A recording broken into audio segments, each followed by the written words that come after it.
Hello there. Welcome to my podcast. My name is Brett Lovins, and this is another episode where I'm going to be having a conversation with my friend Megan Tweedy. Megan and I grew up in the same town, Yakima, Washington, which is in central Washington. And so we have a lot of friends and families that overlap, including her husband, Sean, and I are dear friends and have been for, most of our lives now. It's weird. Time flies. Megan lost her brother to a fentanyl overdose, and I knew Jeff as well, Jeff Meyer. And when Jeff died, and it's late February of 3 years ago, so that's 2020. And since that time, Megan has become I'm just going to use the word, and I think in the podcast she does as well. She's become an activist, right? And that means different things to different people, but she's just become a force. And so I tuned in with her, and it turns out she's got this panel that she's put together, and I cannot encourage you enough, you the listener, to consider tuning in, because it is going to be broadcast via a Zoom link as well. It's going to put together law enforcement, addiction medicine, but that's coming up on March. I think it's the 23rd of March. I'm going to put information to this panel discussion from the comfort of your own home.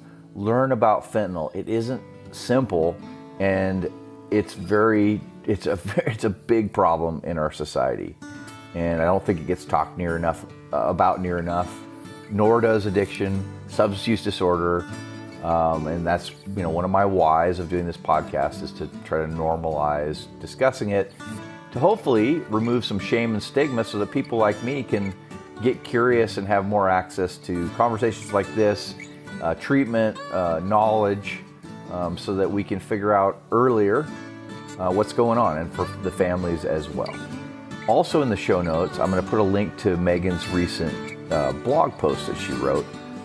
She shared it with me. It's a beautiful piece of writing. It's a letter to Jeff. I think just a couple weeks ago she wrote it. So those are the two things that will be in the show notes for sure. The panel I can't recommend enough. This conversation is around opioid use disorder, it's around addiction, and it's always nice to catch up with my friend Megan.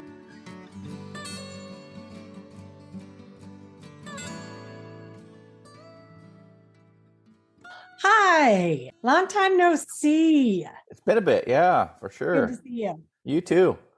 It's been so long since we've spoken. I think since around Christmas, maybe. Okay. Because I remember listening to a couple of your podcasts, and what I did remember was it was your story, your podcast, and I think it was Steve Dunn. It was who used the word, I think it was addiction, and you're like, nope, I'm out of here. And he's like, I just love that story. And he's like, oh, whoa, oh gosh, Brett, I'm so sorry. No, and it was just such that perfect example of meeting people where they are that I think is so misunderstood in the disease of, it still goes back to that model of why can't they just stop? Why can't they just choose? Why can't, when someone tells you not to do something, you don't do it? And that really resonated with me in your podcast. So I had forgotten that until I listened to you and Molly this morning. And because Steve Dunn, was he the one who said, oh gosh, don't, no worries. Let's just keep talking. Yeah. Yeah. Yep. Yeah. Yeah. I think that part of my story is, I'm glad it jumped out at you because, I can't know, how it is for everybody, but I've listened to enough stories to know that, our brains aren't working quite right. Right. And at the same time, most of us are pretty rebellious and, self-reliant, and we don't really want advice from people or, that kind of thing. No, and so no, we don't. I've learned that the hard way, and not just referring to Jeff, but other people too. because I do so much of my own personal therapy, and I do, so much just self-awareness and then awareness of other topics, mental health, substance use. And so, I've made the mistake a few times. Megan, just keep your mouth shut. You got to meet people where they are. If they want advice, if they want a name of someone, they'll ask you for a name. But that's I have found is a hard path to walk as I kind of continue to learn more about myself and then recognize and see it in other people of, oh gosh, but I have gotten just, so much out of this or that. And I think you do a good job of that and talk about that in your podcasts of, you just have to be aware of where people are. And yeah, gosh, I woke up super early this morning and like 10 to 5. And, I laid there and tossed and turned until about 5:20. And I was like, just get up, go for a walk. And I was like, oh yeah, I'll listen to Brett's podcast. So it was perfect. And I love that when it's dark out and I can really focus. And I think it was the last time was when I listened to specifically your story on your podcast, just walking in the dark. And one of the things, of course, that I understood about Molly is that, oh my gosh, am I the one who's crazy here? Am I losing it? Is this all right for me to ask this? Certainly, in the early days when Jeff was functioning, but yet I knew something was going on. And he was just the master at deflection. And so you just can't help but to think, okay, I just must be getting in my head. And her like self-doubt of, but Brett's a fun guy. And there's not, he's a fun guy. It doesn't ever cross the line. And there's so much confusion about the disease. Like when she's face to face with it, she's still asking those questions of, well, maybe I'm just not right. And it was something I connected to because the first couple years, so say 5 years ago, that was the place I was in with Jeff. And yeah, there are so many different pathways from my perception of this disease, and so many different, obviously, what you're addicted to, but there are so many similarities within each story. And that manipulation, that protecting of the precious. I think I can say it. Addicts are master manipulators. It's been my experience, and certainly listening to others' experiences as well. And so I really just, I just, that podcast blew me away of how helpful it's going to be for people. It really is.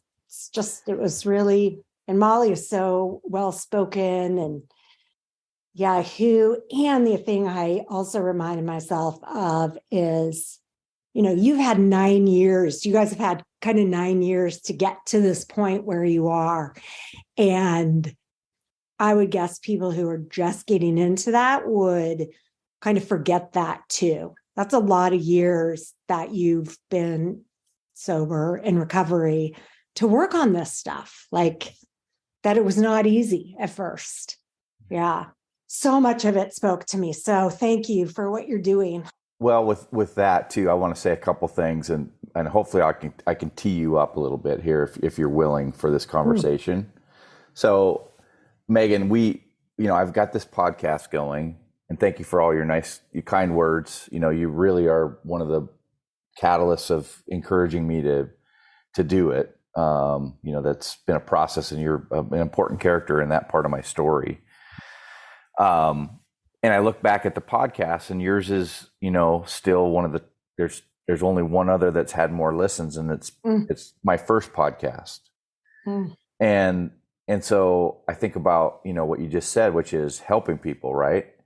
So I'd like to believe that those folks that have listened to it, really resonate. As a matter of fact, too, Megan, just so you know, I had a conversation yesterday with a woman, and she mentioned your particular story and your podcast, and how she learned a ton from that. So that's my makes me feel good, because yeah. I don't want to go back and listen to it, because I feel like, I was so young in my my activism. So I'm like, ooh, I don't want to listen. But thank you. That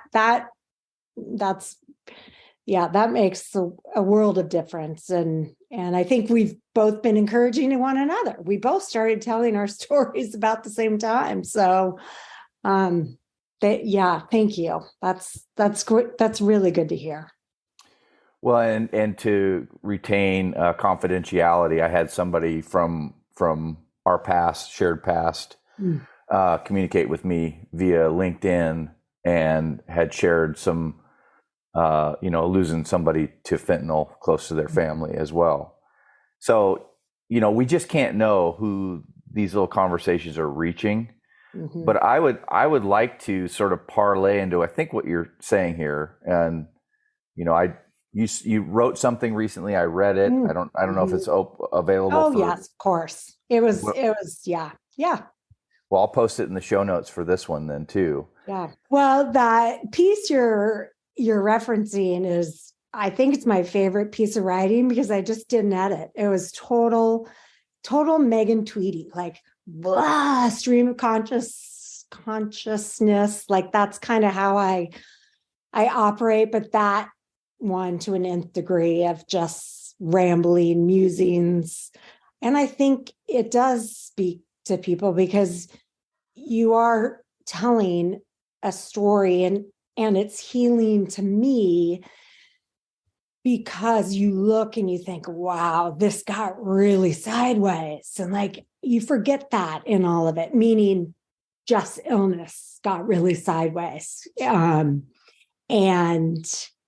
But yet I don't think it's a story that's that unusual. Like when I start rambling on and talk about the grief group, like those were all right here, local, just moms and daughters or daughter-in-laws, and 3-year period. There'd be way more of them. But I haven't had any more takers, which shows you too that, there's still a long ways to go in stigma and shame. And and so all I can do is just keep trying. If, like I've said before, if I read an obituary and they acknowledge that it was an overdose, I send a note to the funeral home to that person and just say, look, we have a grief group. No, you're welcome to join at any time. Here's my email. But so I think that was also validating for me to see kind of what I've done in a 3-year period.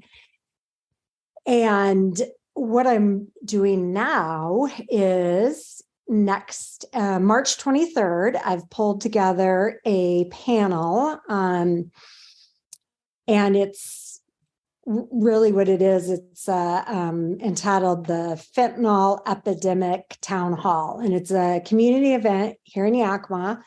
I've brought over a speaker from University of Washington, who I consider to be the foremost expert, and I think many do as well, since he's often quoted in New York Times, CNN. And I was fortunate to connect with him early on. And he just does an incredible job of just painting that broad brushstroke of, this is how we got from here to here. These are opioids. This is how it happened, that they were legitimate, and now this is where we are, and they're not legitimate, meaning they're manufactured. And so he just does a fantastic job of making it relatable, easy to understand. And it's a complex subject. Took me a year and a half. And then couple treatment providers, a physician who also, her dad died by overdose, an anesthesiologist, and then law enforcement, which was really important for me to have that piece, because there's not always, not everyone is always on the same page, yet they are. They discover very quickly. So we all came together via Zoom for the first time in preparation for this panel, this presentation. And within maybe 1 minute, Jillian, the addiction med doctor, and Eric, the YPD detective, I'm not kidding, it was 1 minute. And she's like, I want to have a conversation with you. And he said, I want to have a conversation with you.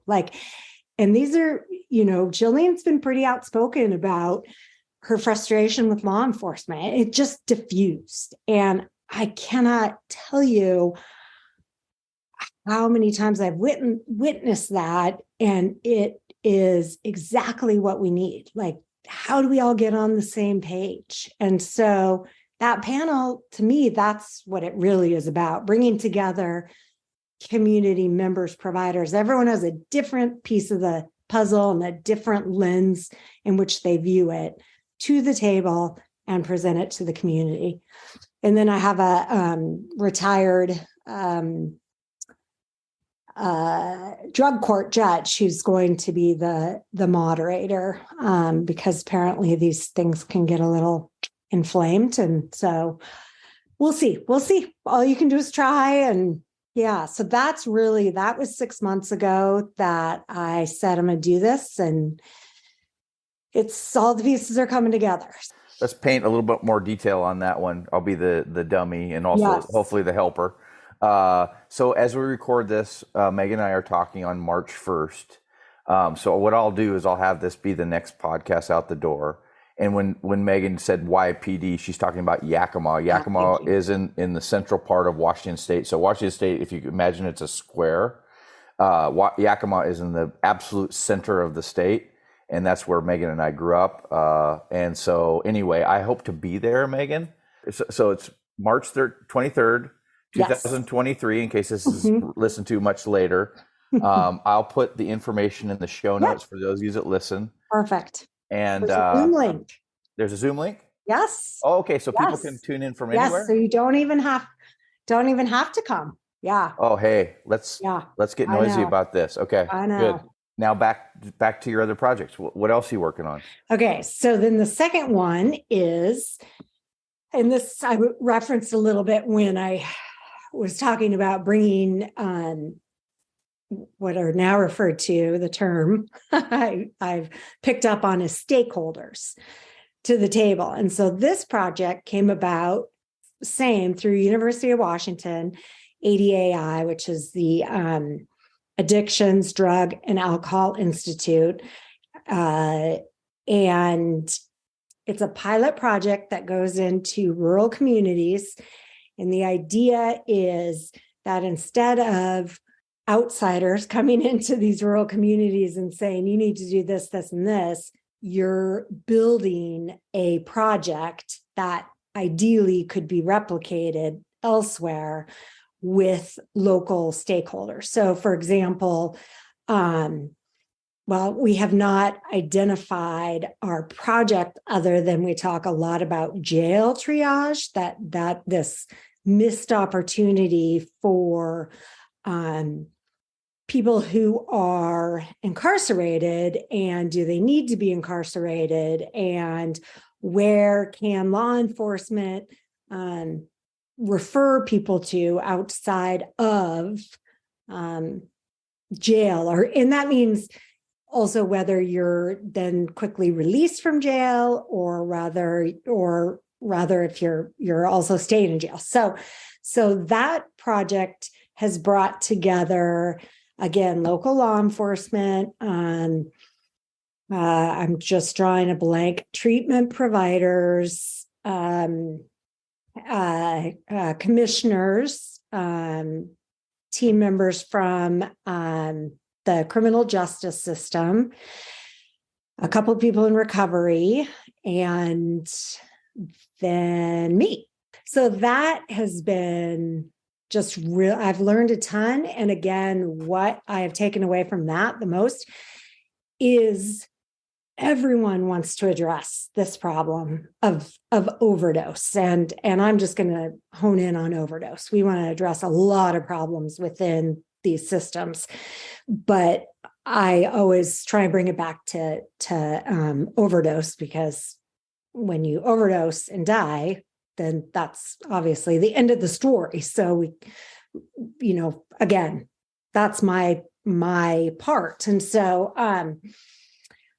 of just law enforcement saying, oh my gosh, I didn't know that treatment option existed, or the defense attorney who's like, I don't know what to tell my client. Like, I don't know where to tell my client to get services. Like, I want to tell my client that there are services available. I just don't know enough. So to me, that has been the project, is getting stakeholders, everyone has, interest in this huge, vast system, and talking about it. So that really has been formative to developing relationships, even more relationships. So where's that body of work surfacing? So right in Yakima.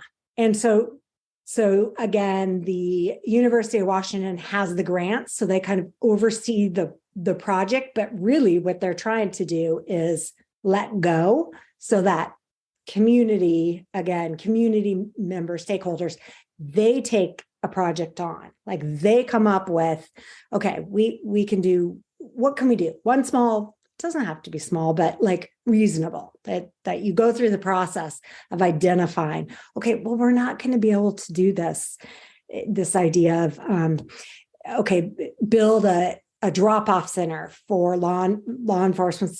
That's one of the biggest things, is they don't have anywhere to refer people to. Their hands are tied. I hear that so often. So we're not going to be able to build a drop-in center for people who use drugs, who want support and services. That's just not in our wheelhouse in this period of time. But could we influence one piece of that? And so we meet like every 4 weeks, and just, we kind of have to hone in now the project. That'll be interesting to see what direction it goes. But the panel is a part of this? Well, how I connected through this is the panelist, Dr. Caleb Banta-Green. He is through that UW ADAI. And so it's separate, but that's how I connected with this project, because he reached out to me and said, hey, I want you to meet a coworker of mine. She's bringing a project to Yakima, and I think you'd be interested in it. And so that's the tie-in to that.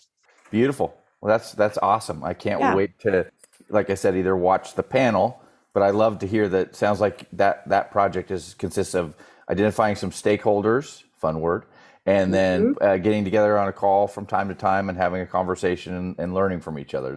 Yes. I get that. Yeah, that is it. Which you think, well, isn't that what we're trying to already do? But no, you just, these systems are so complex, and and I'd love to insert shame and stigma here.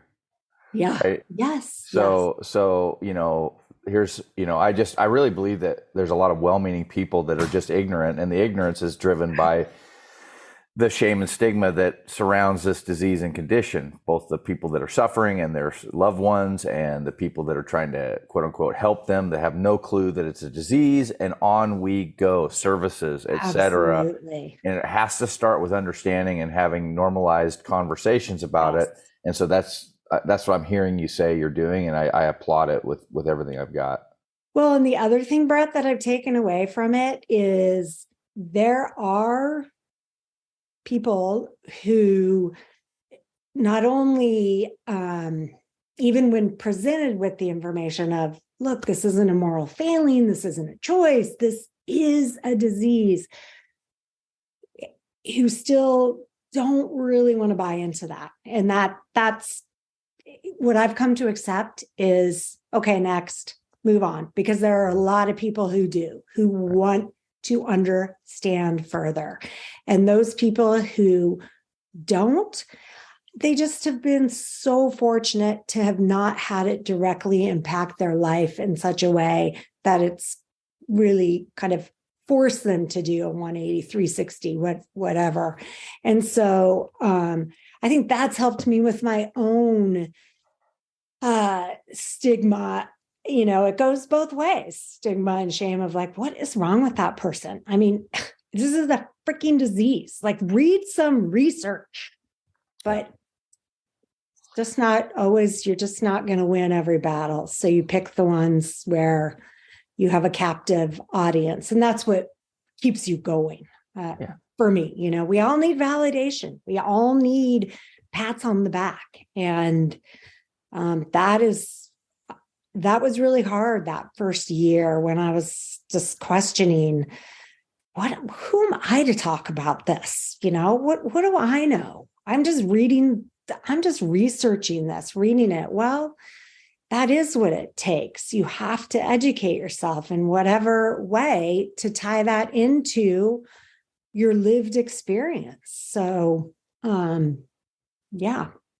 Well, and just to tie in something that I'd love your knowledge on, because this is something that came up in a conversation I had yesterday, and I'm not like my role isn't going to necessarily be the stats and science and stuff like that. Yeah. And so I've gotten more comfortable, you know, just kind of figuring out my battles, to use your language, right? Mm-hmm. And one of the things that you said a minute ago that will lead me to the question is that hasn't been affected by it, and I'd tack the big yet on there. You know, you said, oh, for sure, like the thing of this condition and disease and scourge, if you will, particularly when it comes to opioids and fentanyl in particular, is that the data of the people that are quietly having this happen to them, people like you have it happen, and your path is, you know, to be you use the word activist earlier, right?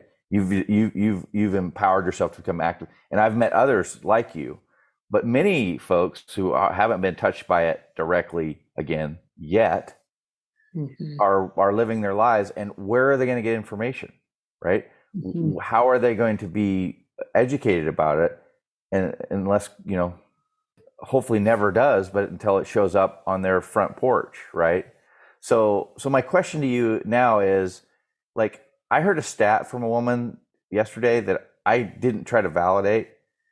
How much overdose death is happening in did you know these stats cold, Megan? Like, well, I know, yeah, unfortunately. So 2021 was 108,000. That was nationwide. But the one that gets me the most, I just read the other day, since 1999 is 1 million. 1 million people have died. And so, like, it's the leading cause of death for those under 50, overdose. That one's a big one. Like, compared to what?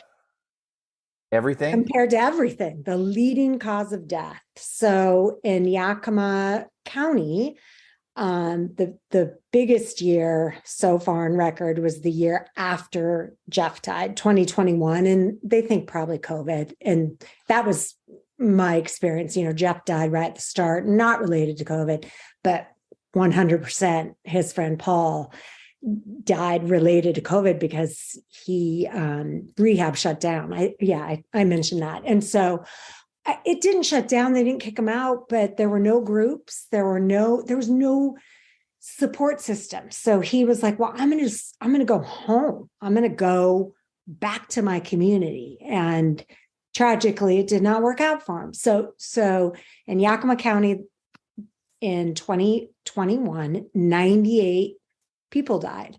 That's more than homicides, motor vehicle accidents combined. It's just like, again, and it's going to be hard for me not to go on my soapbox here, Brett, but like, so many people are dying and we're still not talking about it. And like, I talk about now, because I read an article, I talk a lot about, I don't talk a lot about it, but I find it very intriguing, the HIV AIDS epidemic, of what those activists were able to accomplish. And I get emotional, like in such a short period of time. And why can't we? Like, I don't understand. I don't understand. Like, that is the most beautiful story of, I mean, tragic, everything about it, but that community changed the course. And I'm talking about HIV/AIDS, that community changed the course of a disease that had the ability to impact so many people in a negative way. And it did still, but they rallied and came together, and somehow the trajectory changed. And I don't know why it has not happened yet. It will, it has to, but I don't, like you say, you get caught up in your own story. All I know is the data and everything I read and people who I talk to. And, I don't know why.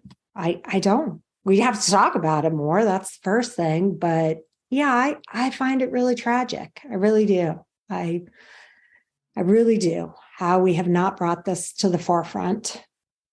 Right. And, for those listening to, my addiction isn't fentanyl and opioids, although I abused opioids in a very significant way, and it could have gone a number of ways. I kind of missed the window of time when fentanyl really showed up on the street, fortunately, for me. But, you widen the lens. You're speaking specifically of drug overdose, right? Yes. And Brett, 70% is fentanyl. So again, 2021 CDC, 108,000, 70% is fentanyl. Yeah. Yeah. So here's what I want to add to that part of what you just shared is there's a wonderful movie, the documentary, I may have mentioned it to you before, called The Anonymous People. Yeah. I still haven't watched it. And there's a huge chunk of that that's devoted to the AIDS movement. And yes. And I've so watched part of it. Yeah. And so, what you're talking about here, anyway, that's a great documentary for anybody that's interested. Basically it's kind of my Rocky movie, because it reminds me that I can potentially be a voice to normalize it and maybe help a little bit towards some sort of tipping point where it's like, and to speak a little bit about a win that's of significance is something else I wanted to get your thoughts on. Is, again, I don't know a lot, Megan, and I think you'll be really helpful to me and to the listeners. So for those that haven't listened to Megan's podcast, the last one, Narcan Real Fast, is somebody's overdosing. It's a fast way to administer medication that will basically stop them from overdosing. Yes. It's basically a miracle. It's basically inert. So right now, if I want Narcan, I can get it more easily than I used to be able to. I can go to a pharmacist. I can fill out some paperwork. I can walk out with some. Yeah. That's a bit of a hurdle. Eventually, it's going to be next to the Tums and the acetaminophen and aspirin. Well, I don't know specifically about state. I just know the FDA is most likely going to approve that it be sold over the counter. And so it just would make it easier for people to get. And it's a good thing. No, I'm going now because, again, I just get obsessive and I read so much about it. So I read, both sides of, well, let's, make sure who needs it most is getting it. And so there are even advocates who say, well, not everyone needs to be carrying Narcan. And of course, I'm like, oh yeah, everyone should carry Narcan. If we can vaccinate a whole country in a year, we can flood our communities with Narcan. It's not going to hurt. And just like we have CPR, whatever different, I don't even know if that's what it is, the defibrillator, every place, why can't we have Narcan? So I'm a huge advocate of it. And also I'm an advocate because it saves lives, but it creates conversation. People are like, what is Narcan? What is that? Well, then you have to go into, well, here's what happens. And so creating conversation again about a very complicated subject. I mean, it just is. I've told you this. I know I've shared this with you, Brett, and I share it all the time. Like, I knew what fentanyl was. I knew it was a huge risk to Jeff. I knew it. I'd had one of my closest friends, her sister had died by fentanyl-laced cocaine, a year before Jeff, but still, I came home the night he died and was Googling fentanyl. I'm like, I just don't get it. I don't get it. And if I don't get it and I lived it, then how is everyone else supposed to get it? And it's become so politicized, like everything, of course. And so, I love that from what I'm hearing, that Fox News has really taken to like hammering about fentanyl. That's good. There are some downsides to that as well, because from my understanding of what is science and fact-based, sometimes it's not always accurate. It's become a political issue before a public health issue is my take on it, but that's a whole nother thing. So Narcan, yes. Narcan, good. Yeah. Very good. Well, I'm glad you brought that up too, because I probably wouldn't have known that there would be, reasonable arguments against everybody having it as well. But to your point, that just sounds like a supply issue more than anything. Totally. And so it's the same thing as condoms, like in the schools. Why don't you have Narcan in the schools? Well, because aren't you then encouraging kids to experiment with drugs? Because literally, this is a true argument. True argument. Aren't you then encouraging them that, okay, well, if they do it, it's fine because you've then got Narcan. So you can just experiment and, it's no different. It's no different. And, that's going to change. You just have to believe it's all going to change. Yeah. Well, big changes, what do they say? Big changes happen because ordinary people start them or something along those lines. And, as a recovering, in my case, alcoholic, I'm just getting, here we are. This is weird. Here we are. I mean, if you just rewind the clock 5 years and said, hey, Megan, this is Brett. We haven't talked in maybe 15 years. Yeah. In 5 years' time, we're going to get together on a podcast and have a shared mutual purpose that is super meaningful to us. And, there's going to be, here we are, Here we are. I love the sound of this panel. And I'm so stoked that it's on Zoom because at a minimum, I have my home group tonight. I'll be sure to, advertise it. And again, whatever comes of that panel, I can guarantee you I will walk out more knowledgeable than I went in. I will too. I learn something every time from anything. Yeah, for sure. And Brett, I want to say one more thing real quickly because it's so important anytime Narcan comes up to talk about medication for opioid use disorder, MUAD, and that's buprenorphine, methadone, and I always forget the third one. It's an injectable, but that's the third thing I'm working on is right now in Yakima County Jail, they do not have the ability to start someone on medication for opioid use disorder, MUAD. If someone comes in and they're already on buprenorphine, then they have to continue providing that medication.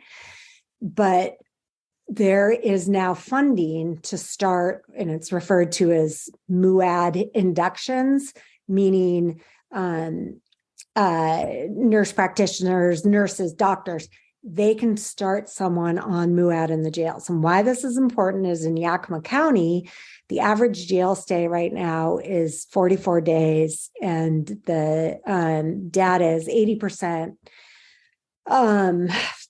due to mental health substance use disorder. So, as you know, opioid withdrawal is awful.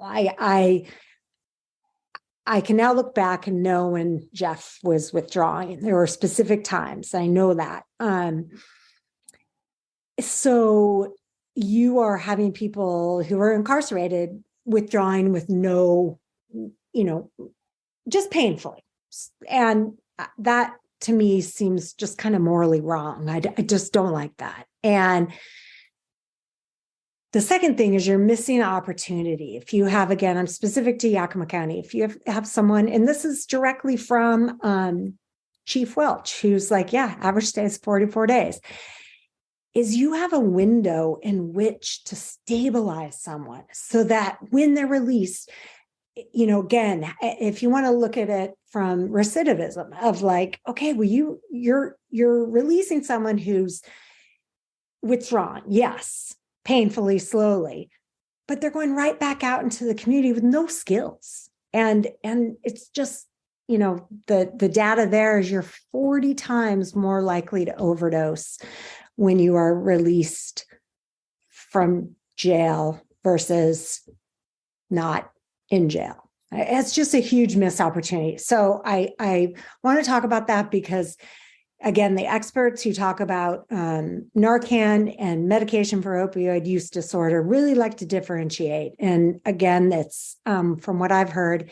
6% reduction of death rate from Narcan and 50% from medication for opioid use disorder. So getting people access to that medication is just critical. So there, I'm getting so much faster. I was kind of impressed with myself right there. That's great. You have to talk about, you can't just talk about Narcan without talking about these medications that work. We just know they work. And again, does everyone want to take them? No, of course not. Does everyone want to get sober? No, of course not. But maybe they will. And if it's easier, if they have access to it, and you've talked about this, that AA, the great thing about it is there's an AA meeting on every corner. There is not access to MUAD on every corner. There's just not. Yeah. So I'm going to add something to this part of the conversation. I feel really fortunate to have conducted all these podcasts. So if somebody's heard this and they want to go check out, I've got only one example on my podcast of my friend Philip from the conversation around opioids after surgery. Mm-hmm. Philip was on methadone for many years. And so I'm really a believer. So a lot of people just don't understand what that means. What do you mean? Totally. Or so everybody's walking around stoned or whatever. It's not that. And we're talking about Narcan, and really that's a, last ditch crisis situation medication. Whereas upstream from there, to your point, people like me don't really want to be told what to do. Totally. People like me don't really want you shoulds. Mm-mm. So it's all about, and again, using the word again, sort of flooding the zone, right? If it's around me all the time that, people get sober, or there's this thing called methadone, or there's this thing called treatment, or is it possible I'm sick, or, these kinds of things that were foreign, right? And for most of us, we have to secretly find our way to that, because most of us aren't willing to have it out in the open. But I think over time, as a society and as a human species, now we're getting really big, we can probably get there to where it's just as commonplace as anything else. I agree. Yeah. Yeah. I couldn't agree more. And Brett, like I've talked about, I'm so lucky to not struggle with substance use disorder, but I definitely struggle with mental health. And I look at my own self 5 years ago. I just did not tell people I was on antidepressants. I just didn't. And now it's like, I talk about it constantly. Like I would not, they have been so beneficial to me. I cannot advocate enough for them. And again, not everyone, they're not going to try it. I understand that. I really do. But oh boy, I just, when your self-worth is zero and you discover, oh my gosh, my self-worth is back to where it should be from a medication, that's life-changing. So yeah. Yeah, it's a nice addition That's here good. at the end. Yeah. Megan, I love our conversations. Oh, so do I. I'm so glad that we did this. It was perfect timing that you reached out. It was perfect. Yeah, so I'll post this one next. So I've got a couple others in the can, but I'm going to post yours next because of the timeliness of it. And I hope those that hear this, and it's before March 23rd, 2023. Yep. We'll look in the show notes. Yep. I'll get you all. Link. Yep. Yeah.